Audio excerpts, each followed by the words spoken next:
Саламатсыздар, урматтуу кадырман теле көрүүчүлөр. Кезектеги түшүнүктүн чыгарылышы адаттагыдай өз ишин баштайт. Бүгүнкү чыгарылышта биз Бишкек шаардык кеңешинин депутаттарынын ишмердүүлүктөрү жана жетишкендиктери менен бирге кемчилдиктерин талкуулап ачып берүүгө аракет кылабыз. Сиздерге студиябыздын меймандарын тааныштырып кетели. Бишкек шаардык кеңешинде бюджет жана финансы комиссиясынын төрагасы депутат Эрнест Дүкенов жана биздин укук коомдук фондунун төрайымы Калича Муралиева келген. Студиябызга кош келипсиздер. Көрсөтүүдү баштоодон мурда биз ошол шаар тургундарынан сурамжылоо жүргүзгөнбүз. Азыр ошол видеого назар аударып, андан соң көрсөтүүнү улантабыз. Андыктан биздин каналдан алыстабаңыздар.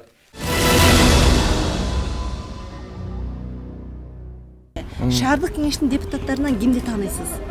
Эч ким тааныбайт экен. Тааныбайбыз. Шаардык кеңештин Лёткин. Эч ким тааныбайт. Лисиченко эле ошо орус дагы эле бар болуш керек. Анан Кененбаев азыр эмес, мэрдин өзү данный время. Анын ичинде дагы көп эле фамилияларын айта албайм бирок. Ушул балким сиз билген депутаттар кандай иштерди аткарышты? Ошолорду кайсын сезсиңиздер?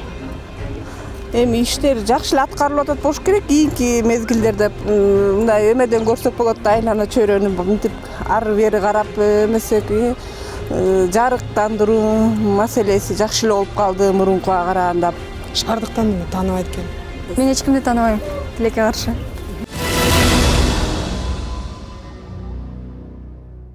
Неге тааныбай атат шаардык депутаттарды? Эл. Мен оюмча анткени 2012 жылы биз мыйзамга жаңы өзгөртүүлөр киргенде мурункудай одномандатный парламент болбой калды, партийный система менен келди. Азыркы малда Горкенеште 4 фракция отурат.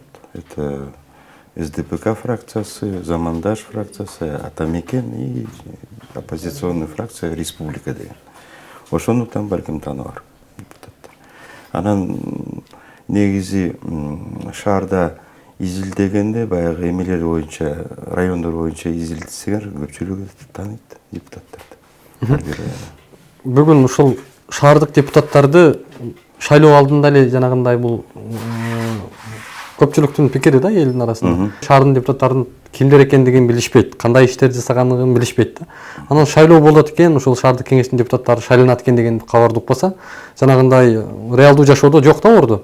Мунун себеби сиздердин чабалдыгыңыздардабы же кандай негизги себептери кайсылар болушу мүмкүн?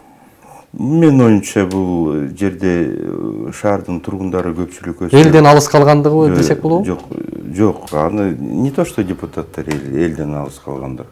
Көпчүлүк шаардын тургундары өздөрү ушул шаардык маселелерге көңүл бурушпайт да. Көпчүлүк эле баягы общественный объединениялар гана тырышып эле жүрүшөт, ошолор эле депутаттардын баарына барып, каттарын жазып, көпчүлүк тургундар негизи өзүнүн жашоосу менен азыр кыйынкы жашоодо ошо өзүнүн жашоосу менен алек болуп эле көпчүлүк мындай өздөрү интерес кылбайт да. Негизи кимдер депутаттар экен, кандай депутаттар. Башына баягы кыйынчылык түшмөйүнчө өздөрүнүн баягы укуктарын бузганда гана кайрылышат. Анан көпчүлүк Ага чейин депутаттар кабар албайт элде. Жок, тургундар өздөрү кайрылбайт деген сөз да. Негизи көпчүлүк бул ушул коомдук баягы организациялар аркылуу келишет негизи көпчүлүк.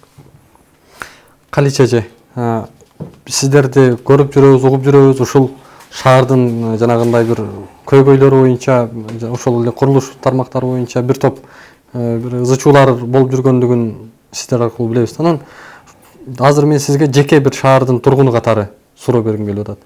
Бүгүнкү күндө сиз канааттанат белеңиз? Кандай болуп атат бул шаардык кеңештин депутаттарынын милдеттерин аткарып атабы же кандай бир канааттандырарлык деңгээлде иштеп атабы же иштебей атабы? Эми Горкенеште 45 депутат бар. Алар түрлүү партиялардан келген. Кээ бир депутаттар өзүнүн милдетин жакшы аткарат, кээ бир депутаттар элге кызыкчылыгын кайта тебелеп өзүнүн кызыкчылыгын эле колдойт да. Депутат рознь деп койсо болот. Ошондуктан мен ойлоймун, азыркы системадагы шайланган партия системасынын пропорциональный система менен келген депутаттар анча деле жакшы иштебейт. Себеби мурун бир одномандатный округтан чыккан депутаттар аны округ билчү, ар бир киши. Ал ошо алардын атынан келген одномандатный округ өзү иштеген.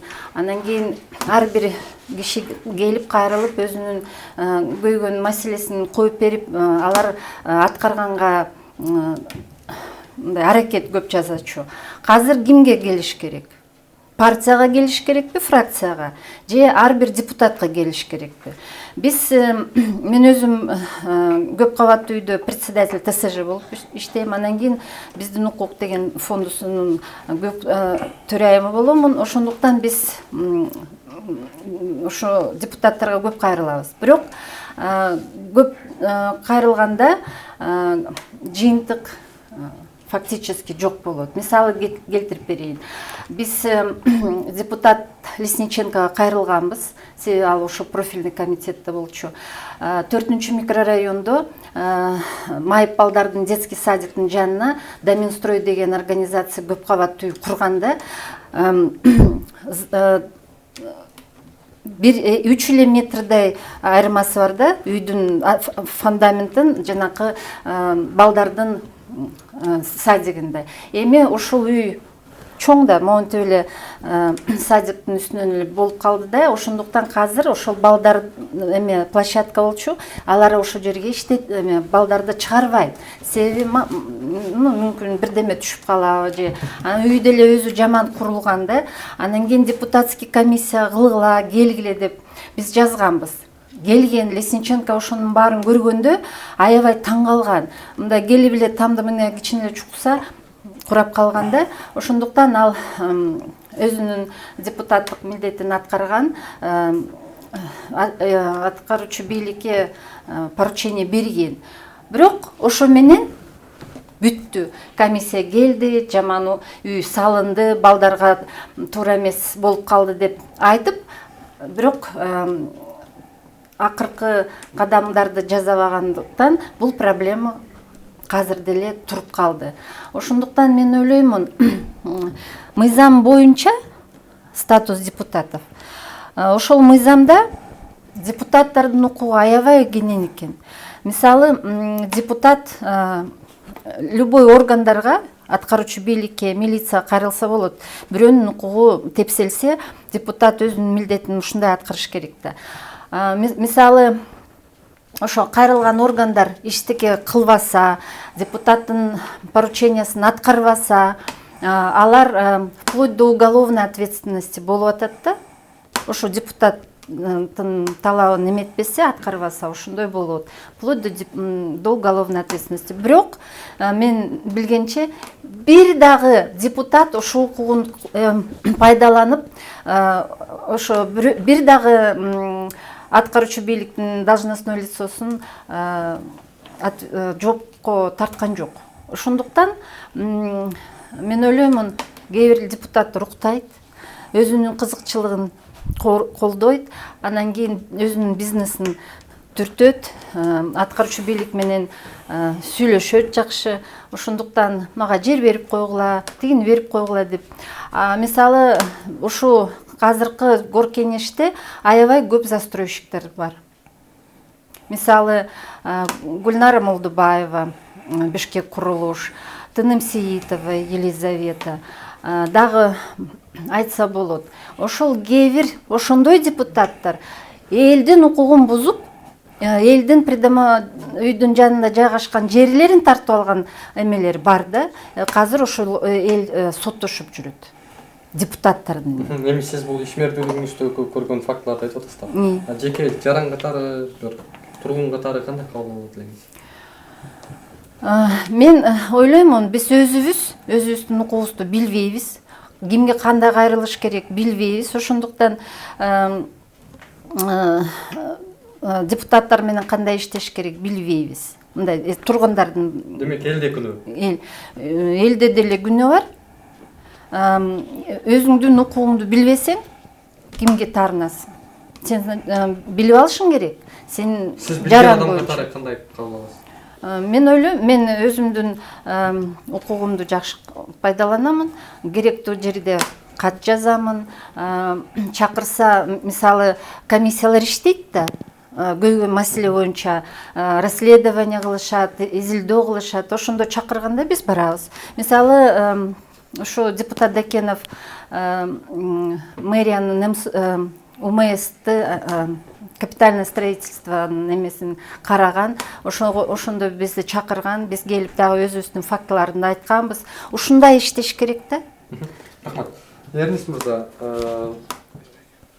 бүгүнкү күндө ошол көп нерселер айтылат. Анын негизгиси жанагындай депутаттардын билген да билбеген да сындагандар бар да.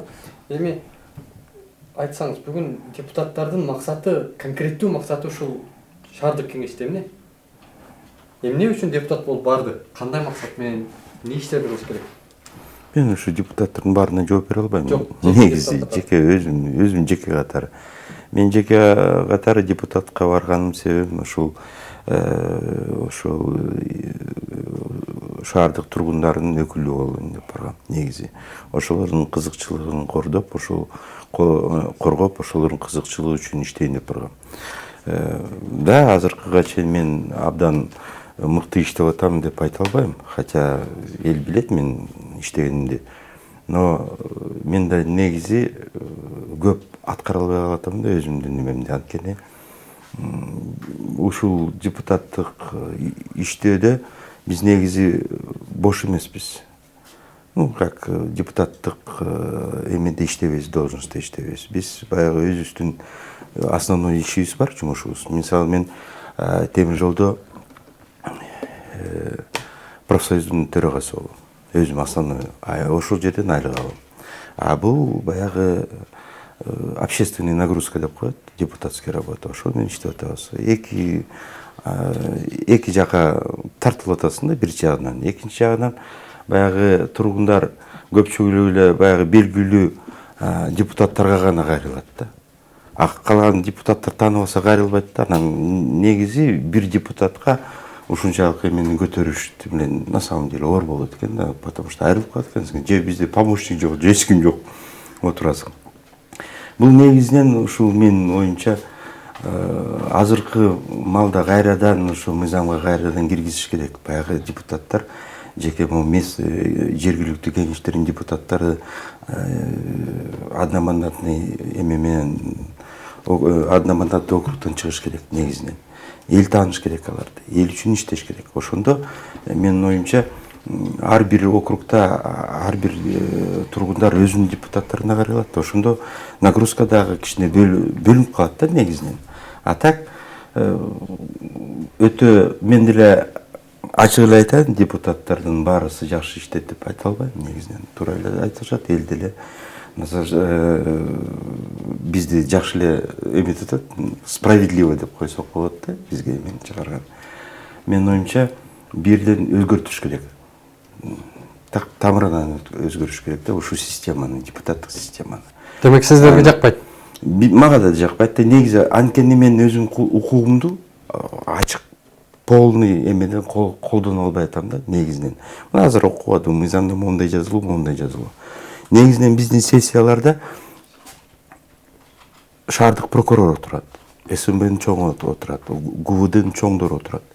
Ошол сессиядан айткан жана ыплас иштерди депутаттар таап чыккан ошол сөздөрдү кичине угуп туруп ошого чара колдонуш керек да алар. Алар колдонушпайт. Бири-бирин эле жаап эле турат, бийликте отургандарчы. Өзүңүздөр кыска болуп атабы?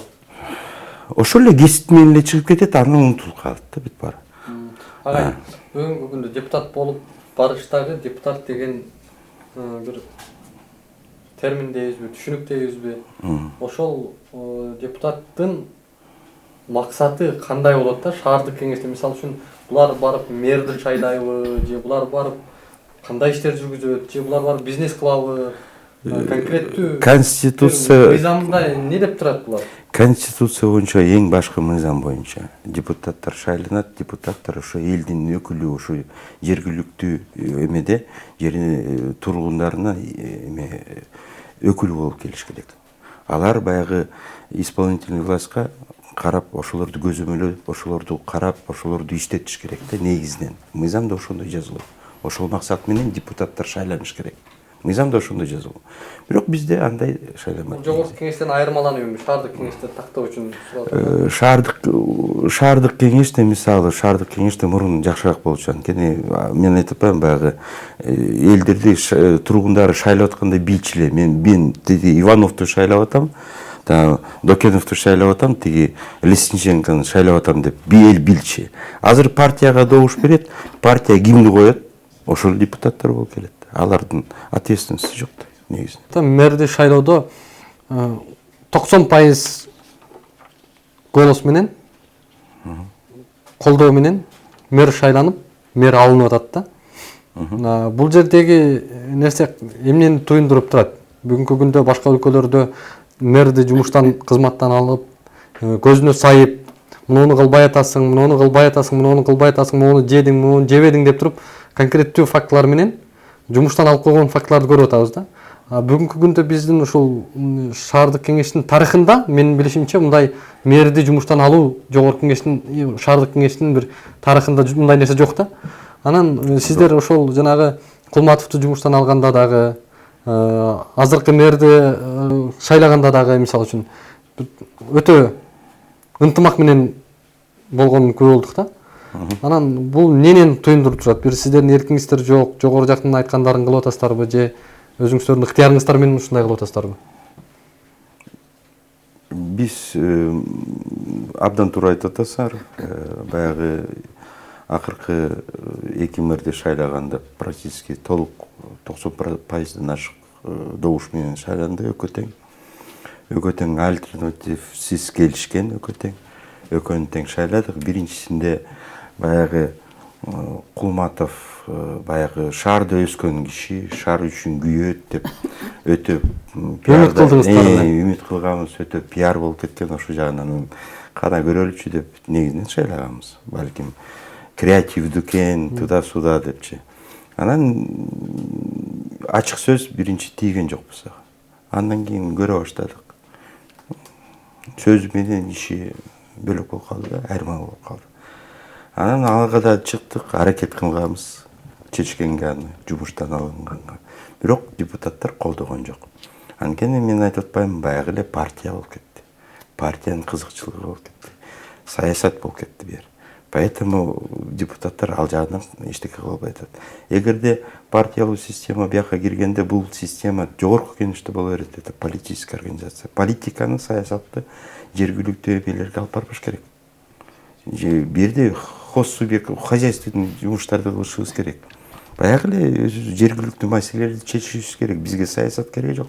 Эл сиздердин мисалы үчүн ушул шаардык кеңештер депутаттарынан үмүт кылып сиздерди шайлады. Анан ошол эле учурда сиздер бул шаардык экен, бул шаарда чоңойгон экен деп туруп ушундай бир жанагындай билбей эле жөн эле үмүт менен эле шайлап коюштук. Бул кандай кабылданат? Негизи ага чейин көп прессада көп сөздөр болуп атты. Бул маселени, шаардык маселелерди, баягы жергиликтүү шаардын маселелерин только гана шаардын өскөн, шаарды сүйгөн, бүт баарын кычыгын билген киши гана чече алат деген маалыматка таратылган да негизинен. Негизи ошол жаканын ичине иштеп коюшту, пиарщиктер жакшы иштеп койду, ошондуктан негизи биз ойлогонбуз Кулматов иштеп кете алат деп. Бирок иши өмүр көрсөттү, что иштеп. Албек Ибраевди кандай шайладыңыздар? Албек Ибраимовду ачык сөз мен билбейм, башка эмелер кантип шайлаган. Албек мен ойлодум да негизинен, что Албек любой эле киши келсин, лишь бы Кулматовду кетириш керек болуп калды. Анткени Кулматов бул андан да жаман келип калса эмне болмок? Реформа кылам деп талкалап жиберди да. Да, андай деле биздин тарыхта ошондой болгон. Иса кеткенден кийин Кулматов келди. Андан да жаман болбоду. Негизи Омуркуловдун да начар иштеп койбоду. Ошондой болуп калды. Эмне кыласыздар сиздер? Азыр эмне кылабыз? Азыр Бүгүн азыр ыраазы болуп атасыздарбы? азыр Албек иштеп атат.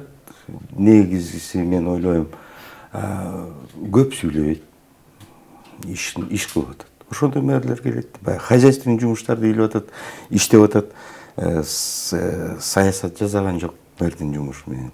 Ошондой мэр керек да негизинен. Баягы саясатка аралашпай, только баягы жолдорду, жанагы светти оңдоп, ирригацияны оңдоп, тигини оңдоп атпайбы. Ошонусу жакшы, ошол эле керек да негизи маселе. Бирок ал бат эле боло албайт. Негизинен менин оюмча ушундай иштеп аткан кишини иштегенин көрүп просто убакыт бериш керек. Калиша эже, ушул шаардын тарыхындагы мэрлердин шайланышы, алардын ишмердүүлүгү тууралуу жалпы ушул кайсы мэр шаарды өнүктүрдү жана сиз кайсыларына ыраазы болот элеңиз? Же ыраазы болбойсуз? Мен ыраазы болгонум Нариман Төлеев иштегенде чындыгында шаарды кичине оңдоп кеткен. 1 жыл мөөнөт иштеди ал. Андан кийин мындай документально карап чыксак, мэрдин баары жерди сатты, өзүнүн кызыкчылыгын көрдү. Карасак, детский садиктин ордуна көп кабаттуу үйгө коргула деп постановление чыгарган мэрлер бар экен. Мен мисалы мэрлер мага эч ким жакпайт. Биз ойлогонбуз 10-жылдан кийин жаңы мэр келсе башкача иштейт. Иса Шешенкулович келди. Мен шаардын жерин эч кимге сатпайм, эметпейм деп убада берген да. Андан кийин документтерди карап баштасак, Иса Өмүркуловдун колу турат, Нариман Төлеевдин да колу турат, Ногоевдин колу турат, Куловдун колу турат. Жерди сатпаган мэрди көрө элекпиз. Көрө элекпиз. Эми Албек Ибраимов келди, ал жерди эле калган жок го сатканга. Бирок мен бул жерде Гор кеңештин жөнүндө мындай айтат элем. Гор кеңештин жогорку кеңеште эле 3 функциясы бар. Биринчи функция нормативный правовой актыларды кабыл алуу. Мисалы, биздин шаарда кандай коммунальный услугаларга тарифтер бар, ошону Гор кеңеш чечет. Мисалы, лифтке 1 метрге канча сом болуш керек деп, муздак сууга канча сом төлөшүбүз керек. Ошонун баарын Гор кеңеш чечет. Экинчиден, алар представительский функция аткарыш керек да. Биз аларды шайлаганбыз да. Биздин үнүбүздү бийликке жеткирип баргыла, биздин талашып келгиле деп, буларды депутат кылып атабыз, өкүл кылып атабыз. Ошол представительский функцияны биздин укугубузду коргоп, биздин үнүбүздү угуп, биздин кызыкчылыкты изилдеп, анан кийин бийликке айтканы ушул депутаттардын милдети. Үчүнчү функция аткаруучу бийликти, мэрди контролдош керек.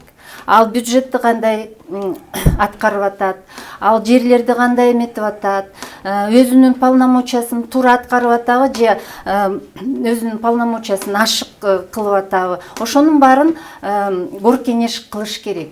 Анан кийин чогулуп астына, Гор кеңештин астына мэрлер келип, отчет берип, мен моундай иштеп атам, силер айткан программаларды аткарып атамын, баарын жазып атам, бюджетти жакшы аткардым деп, буларга отчет берет. Алар мыйзам боюнча, анан кийин ушу отчетторду өзүлөрүнүн иштегенин баарын эметип, чогултуп, анан кийин микрорайондорго, үйлөрдүн жанына келип, бизге отчет бериш керек. Мен депутат болгондо моундай кылдым, муну жыргаттым, бул районго моундай садиктерди курдум, тигиндей мындай деп отчет бериш керек. Бирок бул жерде айтыш керек чын, мен бир дагы депутаттын отчетун уга элекмин. Алар бизге келип отчет берген жок. Мисалы, биз домкомдорду чогултат. Кулуев келип, МВДнин начальниги, РОВДнин начальниги келип бизге отчет берген. Мисалы, Албек Ибраимов, Иса Өмүркулов деле баары бизди чогултуп, бизге кандай талаптарды коюп атасыңар аткаруучу бийликке деп биз менен чогулуш өткөргөн. Бирок жогорку кеңештин депутаттар, мисалы, биздин микрорайондон шайланган, бизге келген жок. мындай элди чогултуп мен силерди жыргаттым, убадамды аткардым деп ушундай депутаттарды көрө элекмин. Мүмкүн башкалар көрсө айтып коюшсун. Бирок 45 депутаттын арасында мен андай депутаттарды тапкан жокмун. А бул жерде дагы бир депутаттар бар. Лесниченко, директор школы, Щербакова, директор школы, главный врач 3-й детской больницы. Булар старожила деп койсо болот. Себеби 4-4 сазыв болуп отурушат. Эмне үчүн булар эмне кылышты? Ушу 4 сазыв, 3 сазыв отуруп горкенеште эмне кылышты деп биз билбейбиз. Бирок ошолор кайта эле депутат болуп атат. Эмне үчүн? Себеби директор школдо, анан кийин чоң орун каналынын жетекчилери адам ресурсу бар. Мисалы менде 1000 окуучу болсо, 1000 окуучунун ата-энеси бар. 2000 уже шайлоочу менин колумда. Мен эмне айтсам ошону аткарат. Ошондуктан бияка чындыгында айтканда күйүп бышып келген депутаттарды көрө элекмин. Кээ бир депутаттар бар, мына маңдайымда турат, иштеп атат. Биз анын ишин көрүп атабыз, себеби отчет берип атат, чакырып атат бизди. Мисалы биз Кангатиев деген депутат бар. Биз ага кайрылганбыз. 63-үчү үй Аламединадинде бар. Демеле үйүн жанында камокторду тизип коюптур. Анан кийин ошол камокторду алып, аларга проект ПЗУ жазап берген. Камоктордун ордун ошол эмеге. Бирок бошоткула деди жанагы камокторго. Бул жерде бул үйдүн жайгашкан жери деп уведомление келди. Алар бошотпой койду. Бизнеси да. Анан кийин эмне кылганын билбеймин, каяка барганын билбеймин. Алар өзүнүн проектисин алып келип бизге кызыл китепти бергиле десе, жок, биз силерге бул жерди бербейбиз. Бул жерде камок турат, бул муниципалдык жер деп ошол үйдүн жерин берген жок. Анан кийин биз барганбыз комиссияга по предоставлению земельных участков. Ошол жерде Кангатиев отурду, Шин Сергей отурду. Биз айттык, элге бул жерди берип койгула. Себеби алар жашай албай атат. Базар болуп кетти бул үй. Бул Аламедин базарынын жанындагы жайгашкан үйлөрдө. Жок, бул муниципалдык жер, биз ошол жерге камокторду коебуз. Мисалы, мен билем, ошол эле Кангатиев 12-чи микрорайондо 33-үчү үйдүн жанында жолдун боюнда Япона мама деген киоск коюп койду. Машина турган жер болчу. Себеби бул жол да. Жок, Япона мама столбтун жанында турат. Памперсти сатып. Биз канча жаздым. МВДга жаздым, нарушение безопасности дорожного движения. Мэрияга жаздым, тияка бияка жаздым. Япона мама турат. Биздин үйүбүздүн жанында, ошо 33-үчү үйдүн жанында кафе 12 деп турат. Арак ичет, шашлык жасайт. Аны уже алдырган. Аппарат президенттен кат келген, алдырган. Иштебей калган. Анан кийин жаңы аким келгенден кийин кайта кафе иштеп атат. Рахмат. Вопрос жогорку Горкенеш бул маселелерди чечеби же чечпейби? Кандай дейсиз? Чечесиңерби? Албетте чечиш керек бул маселени, менин оюмча. Не то, что менин оюмча, мыйзам чейиндеги карасак да, мыйзамды карасак, негизи чечиш керек. Бирок бизде баягы депутаттар 45 депутаттын арасында бизде азыр 6 комиссия иштейт. 6 туруктуу комиссия. Жер маселе боюнча өзүнчө комиссия бар. Бюджет финансынын өзүнчө правовой бир комиссия бар, социалдык комиссия бар и МСУнун комиссиясы бар. То есть бизде комиссиялар, ошол ар бир комиссия өзүнүн баягы функционалдуу иштерди жүргүзүш керек. Но, к сожалению, силердин комиссияңарда ошол эле баягы эле депутаттар иштеп атат, силер айткан депутаттар. Ошолор чечиш керек бул маселени. Агай, анан ушул депутат болгон мөөнөтүңүздөн баштап бүгүнкү күнгө чейин кайсыл бир мэрдин жанагындай бир кыянаттыгын көрө алдыңыз?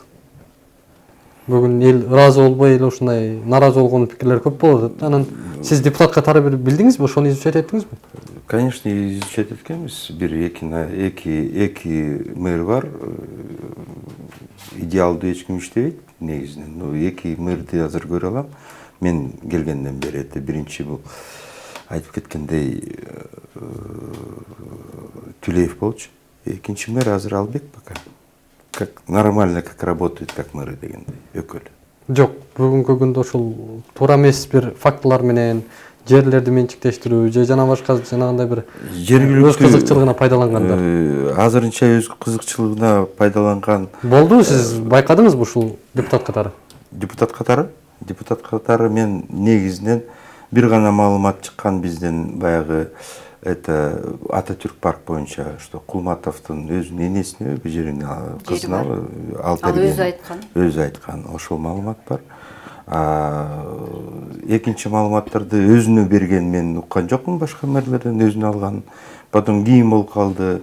Отурганда, что садикти алып алыптыр деген Нариман Түлеев деген маалымат чыкты. Ал негизи бул маалыматтарды биз айтайын силерге,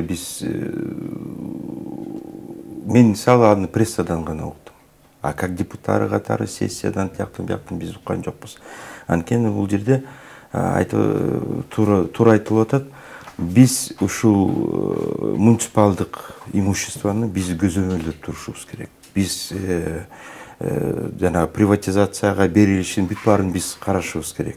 Ошону карай турган бизде өзүнчө бир туруктуу комиссия, постоянный комиссия, ошол көзөмөлдөш керек ал жагы. Это биринчиден.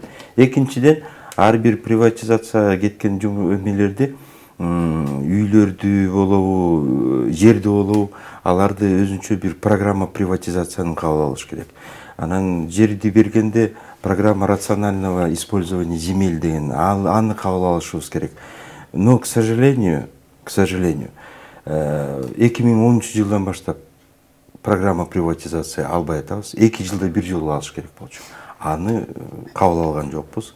Программа рационального аткаруучу бийлик бизге бербей атат анычы.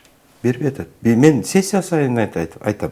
Биринчи жер береринасына жана программа рационального использования земель дегенди кабыл алышыбыз керек. Канча иштеп атам, бир да программаны ала элекпиз. А жер сатылып кетип атат. Эмне үчүн? Ал суроолорду көтөрүп атам. Аны көтөргөндө прокуратура турат, прокуратурага караш керек. Прокуратура официалдуу бир кайрылыш көрдүңүзбү? Официалдуу сессиядан сүйлөгөндө это официалдуу кайрылыш мыйзам боюнча. Сессиядан депутат эң суроо анық берип атабыз. Азыр сөзүңүз көп. Программа приватизацияны кабыл алынбай атат 2010 жылдан бери. Потому что 2010 жылы вице-мэр Филатов иштегенде программаны алып келди бизге, депутаттар баары карап атат. 5 приложениясы мененчи. 5-чи приложение 3 бар. Алтын булак тетиги гөлдө турган. Анан дагы 1-2 мену объектини кошуп койгон. Калган барактар пустой да. Анан мен айттым да, кандайча сен сессиядан утвержденияга берип, приложениени берип атасың, а приложенияларда объектилердин намысы жок да. Перечень жок, список жок. Кантип биз кабыл алабыз деп. Ошодон мен чыкканда ошо ойдон алып келип бергенде жок, ошол программаны дагы эле бир да мэр бербей атат. А негизи имуществонун жанагы муниципалдык садиктери берилип кетпеди, тиги берилип. Анын баарысын только через программу приватизация бериш керек. Жок, программа приватизация жок. Өздөрү эле баягы постановление чыгарып эле тиякты берип атат, биякты берип атат. Депутаттар болсо негизи билбейт эмне болуп атканын. Сиз финансы жана бюджет комиссиясынын төрагасы болуп атасыз да, шаардык кеңеште. Жалпы Бишкек шаарынан канча бюджет канча болуп атат? 2016 жылга биз 8 миллиард 486 миллион сом кабыл алдык. Это доход жагы. Расход жагы деле ошондой. 2016 ошол жыл. Эффективдүүлүгү пайдаланып жатабы ушул финансы? Эффективдүүлүгү бойдон пайдаланбай атат, анткени биринчиден баягы конкреттүү кайсы фактылар? Мисалы фактыларды айтып коелу. 1 миллиард 600 миллиондон ашык каражат капитальный вложенияга бөлүнгөн. Анысы азыр освоено жарымысынан азыраак освоить этилди. Калганы турат. Освоить этилбей. Аткаруучу бийлик созуп атат. Эмнеге? Ну, өзүнүн баягы процедуралары бар да, баягы тендер өткөзмөй, тигин өткөзмөй, ошого эле чоюп эле турушат.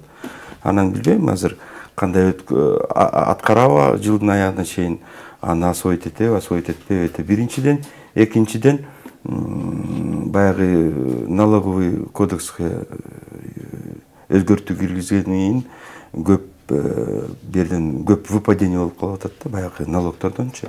Ал жагынан где-то азырынча 600 миллион аткарылбай келет болуш керек. Аткарылбай келет. То есть бул баягы биз бекитип берген бюджетибиз 600 миллионго аз болуп калат. Ошо жагы. Ошол шайлоого барарда кой үстүндө торгойду жумурткалатып, Кыргызстанды гүлдөтүп, өзгөчө шаарга айланып калат да шайлоо алдында ошол кандидаттардын сүйлөгөн сөзүндөчү. Сиздер шайлоо алдында да ушундай бир убада бергенсиздер да. Канчасы аткарылды убадаңыздар? Биз шайлоону Сиз депутат келип канчасын аткардыңыз? Биз депутат болуп шайлаганда биз баягы сиз айткандай мен алдындай обещанияларды бербейм. Ачык эле элге айтам. Колуман келишинче бүт баарын жардам берем. Эмне убаданы көрсөттүңүздөр платформабызда? Убаданы баягы эле освещение жагынан Канчасы аткарылды? Аткарылып атат көчөлөр. Баягы детский площадкалар боюнча, освещение боюнча, жолдор боюнча бүт баары аткарылып келатат азырдан. Андан ашык мен гүлдөтүп, тиинтип, минтип бере албайм. Көбүнчө эл кайрылат баягы жеке өзүнүн баягы кыйынчылыктары боюнча. Аягынан кергө кому баягы бир пенсионерлер бар экен, баягы водопроводун бирөө кесип кетиптир, анысын туртуп баарын жазап берип атабыз. Жагыбызда эме бар, МТУ бар, МТУну чакырабыз да, айтабыз, могун жазагын, акчаны, каражатты бөлүп беребиз. Урматтуу теле көрүүчүлөр, сиздер түшүнүктүн бул жолку берүүсүнө ортоктош болдуңуздар. Бүгүнкү чыгарылышта биз Бишкек шаардык кеңешинин депутаттарынын ишмердүүлүктөрү, жетишкендиктери менен бирге кемчилдиктери тууралуу сөз кылдык. Албетте айтылган көз караштардан, пикирлерден сиздер туура талдап баа берет деген үмүттө көрсөтүүнү биз жыйынтыктайбыз. Саламатта болуңуздар.